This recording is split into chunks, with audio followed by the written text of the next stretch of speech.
ان سے مئی 2022 میں ملاقات ہوئی، تو چونکہ میری کرمنل پریکٹس بہت اچھی ہے اور ان پہ فوجداری مقدمات بننا شروع ہوئے تھے، تو میں ان کی لیگل ٹیم کا حصہ بنا.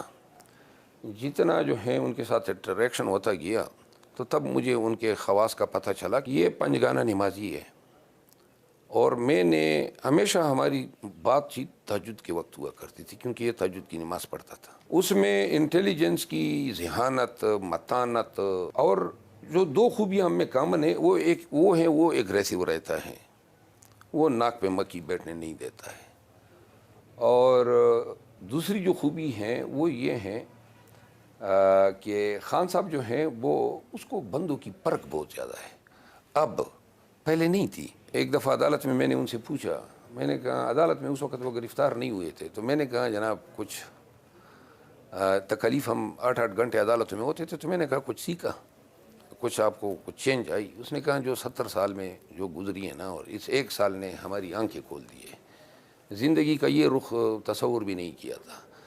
لیکن اب جو میں بات آپ کے ذریعے پورے پاکستان کو بتانا چاہتا ہوں، جیل میں جانے والا خان اور باہر نکلنے والا خان یہ 2 مختلف لوگ ہوں گے. آپ یقین کریں، لاسٹ ٹائم میں نے یہ بات کہی تھی، خان صاحب سے میں نے پوچھا کہ کس طرح گزر ہو رہی ہے جیل میں، اڈیالہ میں. انہوں نے کہا کہ میرا نام لے کے کہا کہ جی نماز تو یہ پڑھتا ہے، اور تلاوت اور باترجمہ انگریزی کی ٹرانسلیشن کے ساتھ.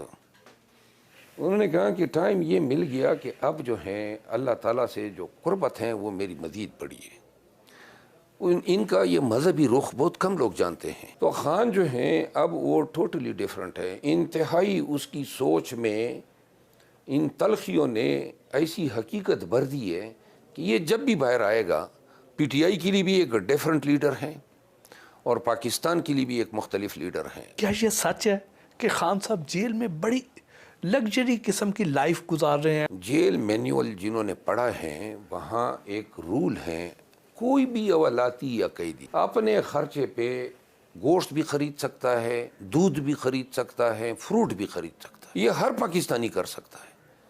ہم نے 87,000 روپے ان کے لیے اٹک جیل میں جمع کیے تھے. پھر جب یہاں ابتدا میں 30,000 جمع کیے، پھر بقایا جو ضرورت ہوتی گئی. ایک تو اور وہ بھی وہ آئٹمز آپ لے سکتے ہیں جو مینیول میں لکھے گئے ہیں، سبزی ہیں، گوشت ہیں، دہی ہے. خان دہی کا شوقین ہے، تو شاد، تو لہٰذا یہ مرغ مسلم، یہ اتنے دیکھیں وہ نہ مطلب یہ ہے کہ ایسی خوراکوں کی اجازت ہیں جن کی تشہیر کی جا رہی ہے.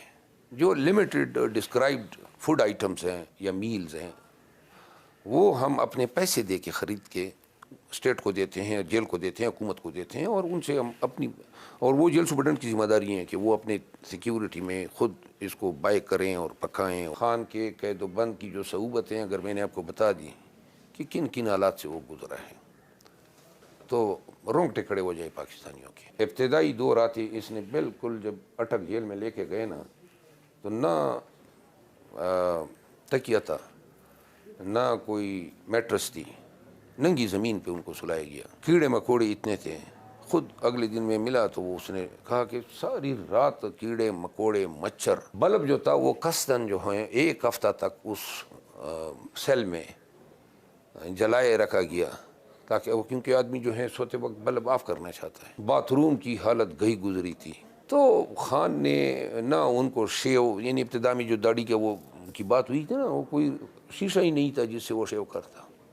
یہ انتہائی غیر انسانی رویہ تھا. 1 ہفتے تک انہوں نے برداشت کیا. وہ جو جاگنگ مشین ہے کہتے ہیں وہ بھی بڑی مہنگی ہے، اور وہ سرکار نے ان کو لے کے دی ہے، اور پھر رہنے کے لیے اب 8 کمرے سراؤنڈنگ کے خالی کروا دیے گئے ہیں. میں نے کیس کیا تھا.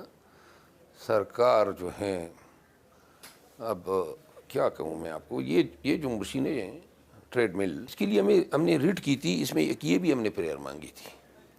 تو کورٹ کے حکم پہ یہ ٹریڈ مل جو ہیں وہ بنی گالہ سے میں نے گاڑی بھیجی بنی گالہ کو، اور وہ منگوائی، اور پھر وہ بعد میں ان کو ڈیلیور ہوئی. خان کی اپنی یہ تھی جو بنی گالہ میں پڑی ہوئی تھی. مخالفین پہلے تو کہا کرتے تھے کہ خان صاحب ڈرگز لیتے ہیں اور یہ جیل میں 1 رات بھی نہیں گزار سکیں گے، اور اب ان کا کہنا یہ ہے کہ جیل کا عملہ جو ہے وہ